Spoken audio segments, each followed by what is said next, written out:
Dans l'évangile d'aujourd'hui, tiré de Jean chapitre 20, à partir du verset 1, nous lisons, Jésus dit, Marie. Elle se leva et lui dit en hébreu, Rabboni. Cet évangile décrit l'apparition de Jésus à Marie-Madeleine. Après la mise au tombeau, Marie-Madeleine se rend au tombeau, sans jamais renoncer à le chercher. Il y a des moments dans la vie où tout semble s'effondrer. On a l'impression que tout est fini, la mort, les catastrophes, la douleur, les déceptions, les trahisons, autant de choses qui peuvent nous faire perdre pied et nous plonger dans une crise profonde. Mais il se passe aussi autre chose, Marie-Madeleine pleure, mais elle continue de chercher. Elle fut l'une des rares personnes à avoir eu le courage de rester auprès de Jésus jusqu'à sa mort sur la croix. Après le repos obligatoire du sabbat, elle retourne au tombeau, mais à sa grande surprise, il est vide. Les anges lui demandent, « Femme, pourquoi pleures-tu » et elle répond, « On a enlevé mon Seigneur, et je ne sais pas où on l'a mis. » Marie-Madeleine cherchait Jésus, celui qu'elle avait connu pendant 3 ans. Elle lui parle sans le reconnaître.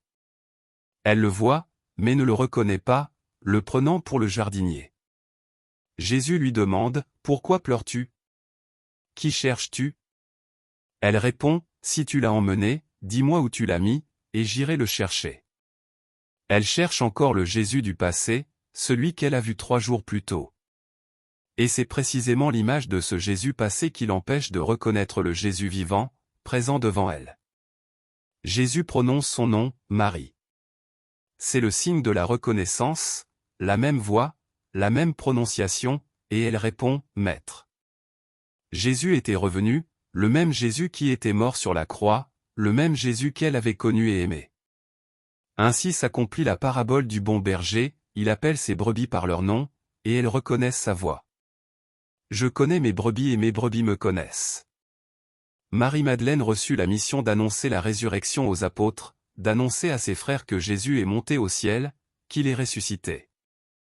Jésus nous a ouvert le chemin, et Dieu est de nouveau proche de nous. Aujourd'hui, essayons aussi de penser, en cet instant, malgré le fardeau des déceptions et des échecs que chacun porte en son cœur.